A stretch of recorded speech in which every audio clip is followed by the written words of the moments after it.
Hey guys, how you doing? John the Ninja live again in the dojo, the dojang, or again wherever you practice your martial arts, however you want to say it. But we're in studio, and I'm super excited. This is the first video of my concert resume series. I've gone to close to 84, 85 concerts in my lifetime. Been super fortunate to be able to see all these great artists. And what I used to do is I always jotted down what actually happened during these shows or any memories from it. So we're going to start from the beginning. World's greatest band in the world, ACDC. And I'm going to explain the first time I saw my favorite band at the Wells Fargo Center. Back then, the Wachovia Center, but November 17th, 2008. Now, the reason this show was so big is because when I was younger, I was just like every other kid. I had a PlayStation 2, which I bought with my own money. That's a different story.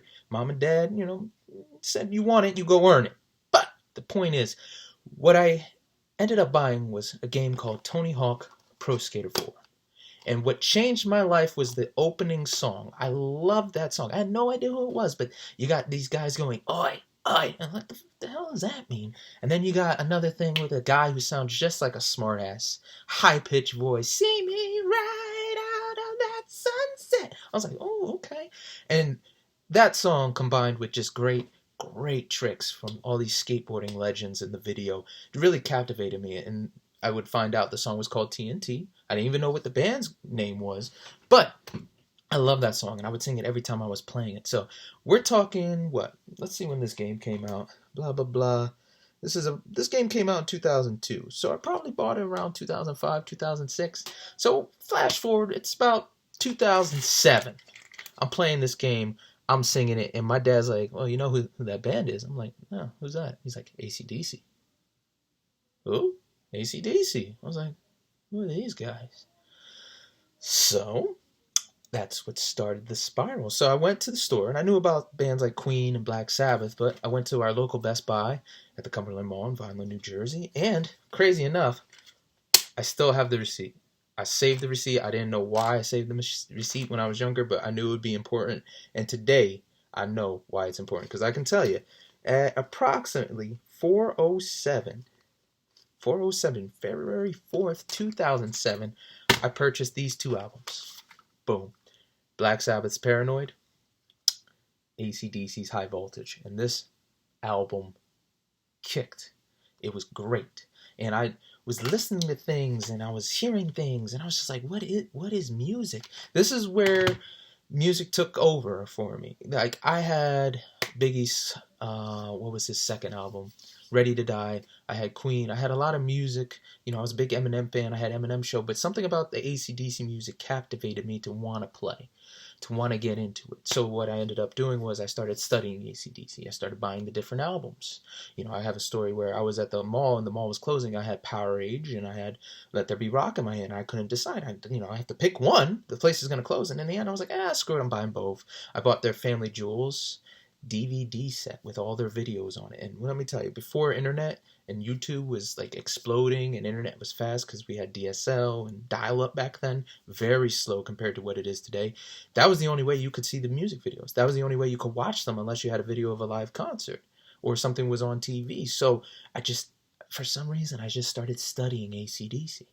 And I was so into everything they did. The way Bon would dance, the way the bassist would rock back and forth with his hair. Of course, I'm crazy as hell, so I'm banging my head thinking Angus Young's really breaking his neck. You learn as you get older, it's just theatrical. The hair helps a lot, makes it look like it's bigger than it actually is. But I really got into it, and I begged my parents for a guitar, and I was so... Let me tell you, AC/DC just took over my life. I would sing it every day. I was 100% sold. So AC/DC, 2008, are coming out with an album. And I'm super excited. I'm like, it's go time. I'm going to go to the store with my mom on a Saturday. I'm going to pick up the album. I'm going to get a shirt. With me and my dad are going to go get concert tickets or go to the show. I'm about my business, making sure my parents know I want to go to this show. I want to go. So what ends up happening is the Saturday me and my mom decide to go, I oversleep, so she goes out and very generously buys me this beautiful black ice shirt, which hasn't fit me in years, makes me look freaking amazing, I'm not gonna lie. And then she got and bought me the actual album, and just a masterpiece for me. And of course, for those who are fans, you already know Rock and Roll Train was the single. Black Ice is a great song off of it. One that is a little better, I feel like was kind of overlooked by everybody, was Stormy Mayday. Of course, Spoiling for the Fight was used as a WWE song for one of their pay-per-views. And you know what? One that gets overlooked a lot is Skies on Fire. Not a big fan of Big Jack. Not the biggest fan. It's not bad. It's not good. Anything Goes, of course. And the overall epic War Machine. This whole thing is really, really good. And the last one that I forgot to mention was She Likes Rock and Roll, for any guy that got a girl that really does. But I think they had maybe 3, 4 covers of this. I got the white one. They have one that's yellow. They have one that is red for sure. That's the mainstay one. They had one that was, the yellow one was the special one. I think one was blue. So maybe 4 or 3. But fact check me. You're watching. Go figure it out. So, comes time to get tickets for the big show. I asked my dad, we're getting a little late. We get nosebleeds. And if you're in the stadium right now, we're all the way up in the back. All the way up, touching the roof, all the way forward, there's the band. And I tell you what, I was really excited. It's my first concert with my dad. I'm going to finally see ACDC. I've been worshiping these guys. My dad took us to get these shirts, which this one's been beat up, but it's held up pretty well during that Philadelphia tour, 0809. So let me tell you, just showing up, it was nice to see other people that like that music, because a lot of kids my age didn't like it. Now, to this day, my friends don't like that music. They still look at me like I'm crazy. Black, white, doesn't matter. High school friends, college friends, friends from 4th grade. Nobody likes the music I like. Only, I would say, probably 2 people I know. And one was on the cross-country team from college, and the other one is uncle. They're the only 2 people I can call and say, hey, I'm going to go to this show from my friend group that, I grew up with and went to school with. I do have other friends who I love dearly that after college I found them and it's like, hey, let's go to the show and stuff like that. But before that, there was nothing. I was solo on this. So to find something me and my dad like together, because my dad's a hard-pressed dude. He's very picky with music. Ozzy, Queen, other than some soul music, I really don't hear him praise too many musicians often. So for him to be like, oh, I like ACDC, I'm like, oh, something in common, Because my dad, again, I've said it thousands of times, my dad's really smart. And the things we like tend to differ. So, we got lucky. I like martial arts. He likes martial arts. He likes guns. I like guns. We don't see eye to eye on sports, but other things like that, that's why music was so big to me. So we get there, we go inside, we go to the nosebleeds, and I just remember being excited. We had this band open. I'm trying to remember their name. I think they were The Answer. Yes, it is. Got it right here. Everything I need to know. The Answer opened up for them. They were really cool. It's when I learned about openers, to give them a shot. And then finally, the big moment, ACDC. And of course, if you guys seen, ACDC live at the River Plate, you get the idea of what it was like. The train comes out, people are kicking ass, and Angus just starts playing, and everyone's excited.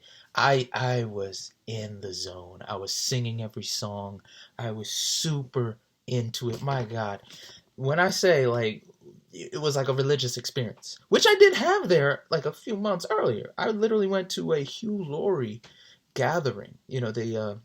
I would like to say stadium preaching, like stadium rock, stadium preaching. Hugh Laurie's a pastor. I went with my school. I went to a Christian school, and I was there. It was there praising God. It was really great. Didn't consider it a concert, but it was a thought like, man, God's really got me. And then a few months later, I'm on the highway to hell. It was great.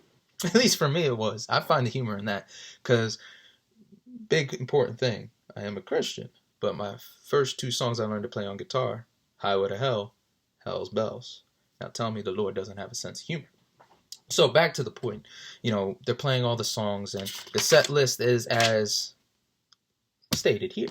It's Rock and Roll Train, Hell Ain't a Bad Place to Be, Back in Black, Big Jack, Dirty Deeds Done Dirt Cheap, Thunderstruck, Black Ice, The Jack, Hell's Bells, Shoot to Thrill, War Machine, Anything Goes, Shook Me All Night Long, TNT, my favorite part of the whole night, Whole Lotta Rosie, it's a funny song, Let There Be Rock with the solo, Highway to Hell, and then For Those About to Rock. So 18 songs altogether. Now, when they came back, they did do a little extra, but, I'm not complaining. I'm a kid. I don't know any better. I remember I was cheering, and people always say Angus. Angus, especially like when A Whole Lot of Rosie goes on, Angus, or Rosie, you know, depending on what crowd it was. So I would always say Malcolm. You know, Malcolm, I felt, was the guy holding down the fort. He was the coolest one out there. Just, you know, Malcolm, Malcolm, Malcolm. Now, thinking years later that, you know, he was starting to suffer from dementia, that is crazy. That is like, whoa, man. If I knew that back then, that would have destroyed me. But he came out. He was the consummate professional. And that band just rocked me away. Even though we were in the nosebleeds, even though we could barely see a thing, it was one of the best experiences. Great first concert for somebody that's just getting into music, and then finally seeing his heroes. Because, like I said, worship those guys. And I remember my dad was talking to another dude. I never saw that before. You know, it was like dad's talking to somebody and acknowledging they like the same thing. My dad is not an asshole. My dad is a great dude. He gets along with everybody. But him, like, genuinely enjoying the conversation. You know, like, really into it. I was like, hey! You know, me and another kid just going back and forth, like, like, playing the music. And let me tell you, for those of you who've seen me at a show, I got into it. Especially back then, being so young, there were no parameters. There was no questions. I was headbanging. I was doing it. And I'll never forget, we were getting down closer to the end. Highway to Hell was playing. I just did this little look around, you know. Thought it ironic, you know, like how many people are going to hell, but just like, man, how great is this? I finally saw this band. I finally did it. Now what? What do I do now? And then I went home with my dad. Now, that is the first time I realized you have to have a plan for when you go to concerts, because afterwards, I didn't know anything about singing, so I'm yelling the whole time, and I'm destroying my voice. My vocal cords are messed up, and I'm thirsty as hell.